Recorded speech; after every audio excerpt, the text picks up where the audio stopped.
వీటి నేపథ్యం మొత్తం రిపోర్ట్స్ అన్నీ వచ్చిన తర్వాత ఈ నెయ్యిలో ఎక్కడా కూడా 59,70,000 ఇక్కడ లడ్లు దీనికి సంబంధించింది వీళ్ళు వీళ్ళు అనుకున్న సోకాళ్ళు నెయ్యి సప్లై చేసి దాంట్లో ఆన్ రికార్డ్ 58 లక్షల పామ్ ఆయిల్ దానికి సంబంధించిన ప్లాంట్ బేస్డ్ అన్ని దొరికినాయి.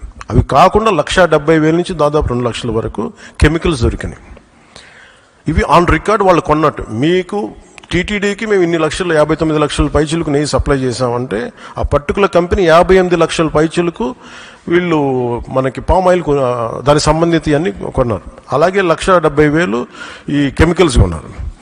ఇవన్నీ చాలా ఆన్ రికార్డ్ దొరికారు. ఎక్కడా కూడా సిబిఐ కానీ ఎక్కడ క్లీన్ చిట్ ఇవ్వలేదు.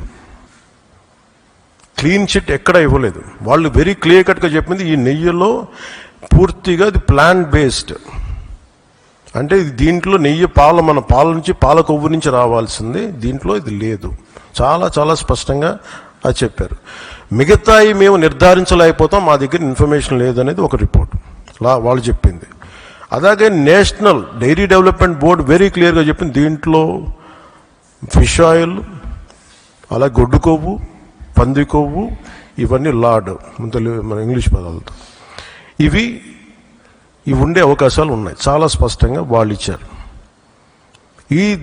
ఈ ప్రాసెస్లో వీళ్ళు దీన్ని కూర్చోబెట్టి అడ్డగోలుగా మాట్లాడితే, ఎందుకంటే వీళ్ళకి ఏ రోజు కూడా ఈ ధర్మం మీద వాళ్ళకి గౌరవం లేదు.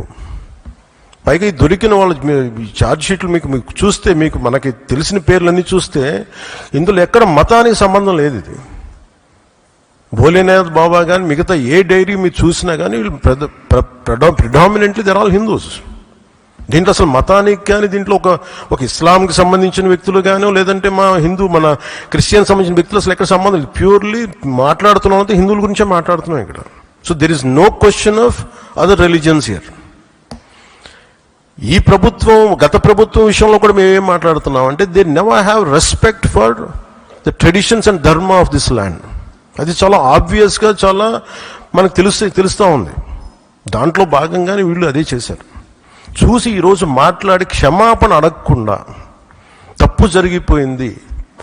ఇందాక మా కేశవ్ గారు చెప్పినట్టుగా ఒక తెలియక చేస్తే పొరపాటు, తెలిసి చేస్తే తప్పు, కనీసం తప్పులు జరిగినాయి అది కూడా చెప్పకపోగా మమ్మల్ని క్షమించమని అడుగుతున్నారు. నేను ఒకటే చెప్తున్నాను, భగవంతుని మీద పగబట్టుకున్నవాడు సర్వనాశనం అయిపోతాడు తప్ప ఎవడు బతికిన దాఖలాలు లేవు, గుర్తుపెట్టుకున్నారు. ఎందుకంటే ఇది ఫెయిత్కి సంబంధించింది.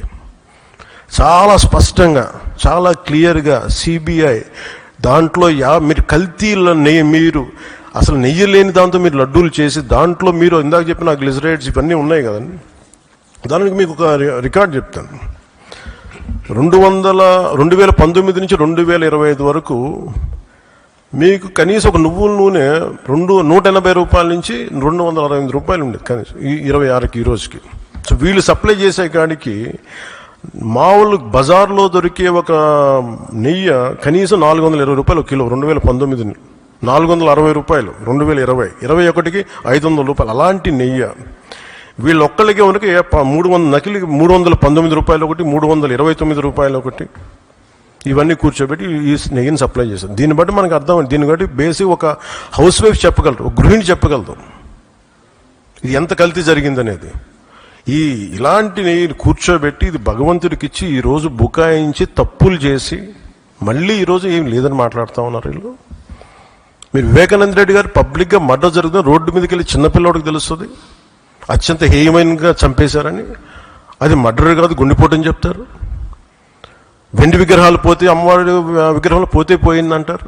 విగ్రహం కాల్చి ఎవరన్నా అపవిత్రం జరిగితే ఎవడు పిచ్చోడు చేసాడు అంటారు. ఈరోజు కల్తీ జరిగింది మాట అసలు కల్తీ లేదు, ఇది పూర్తిగా క్లీన్ చిట్ ఇచ్చిందంటారు. దీన్ని బట్టి మనం అందరం అర్థం చేసుకోవాల్సింది ఇది వీళ్ళకి దీని మీద గౌరవం లేదు. వీళ్ళకి 7 కొండల వాడికి 2 కొండలు చాలు అన్న ఆలోచన విధానం నుంచి పుట్టిన వాళ్ళు ఈరోజు ఏ స్థాయికైనా దిగజారగలరో ఇది చాలా ప్రస్ఫుటంగా మనందరికీ తెలియజేస్తూ ఉంది. ఇది we are very very clear about protecting the traditional Hindu values, dharmic values. We are very clear about it. మేము చాలా చాలా స్పష్టంగా ఉన్నాం. మేము ఇక్కడ కల్తీ జరిగింది అంటే వేరే మతాలు అనటం కానీ వేరే విశ్వాసాలను కించపరచడం కానీ ఎక్కడ లేదు. ఒక తప్పు జరిగింది, అడల్టరేషన్ జరిగింది, we are very clear about it. దీని వెనకడుగు వేసే లేవు, చాలా పొరపాట్లు జరిగినాయి.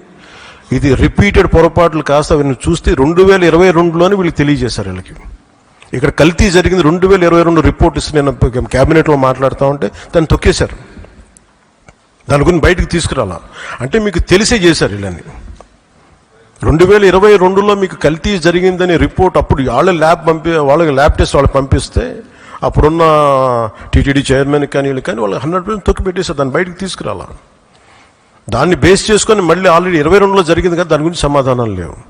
ఇవన్నీ తెలిసి కూడా మీరు అయోధ్యకి కల్తీ లడ్డులు పంపించారు. మీరు ఇది విశ్వాసాల మీద మీరు కొడుతున్న దెబ్బ. ఇది మీ ఆలోచన ఏంటి అది అనేది మీరు తెలుసుకోవాలి. అందుకే మీరు భగవంతుని మీద పగ పెట్టుకున్నవాడు ఎవడైనా సరే, 7 కొండల వాడి మీద పగ పెట్టుకున్నాడు ఎవరైనా సరే మట్టి కరిచిపోతారు తప్ప, మీరు ఇలా బుకాయించుకొని చేసిన తప్పులు క్షమాపణ వేడుకోండి తప్ప మీరు కూర్చోబెట్టి మేము క్షమాపణ, మీరు భగవంతుడికి మీరు క్షమాపణ చెప్పాలి, 7 కొండల వాడికి మీరు క్షమాపణ చెప్పాలి. ఇది ఈరోజు మీరు మాట్లాడుతుంది ఈ రోజుతో ఆగదు. ఇది ఐ విల్ మేక్ షూర్, మా కూటమి will make sure that you will be liable everyone, ప్రతి ఒక్కరు కూడా. ఎంత టైం పడద్దు, ఏం టైం పడద్దు అనేది సిబిఐ ఫర్దర్ రిపోర్ట్ రావాలి, అది కేసులోకి మన కోర్టులకు వెళ్ళాలి. అన్నీ అయిన తర్వాత ప్రతి ఇది అయితే మేము 100% దీన్ని వదలం. ఖచ్చితంగా ఈ దోషులను ఎవరైతే ఉన్నారో మేము క్షమాపణ చెప్పడం కాదు, మీరు భగవంతుడికి మోకరిల్లే వరకు యుద్ధం సాగొద్దు.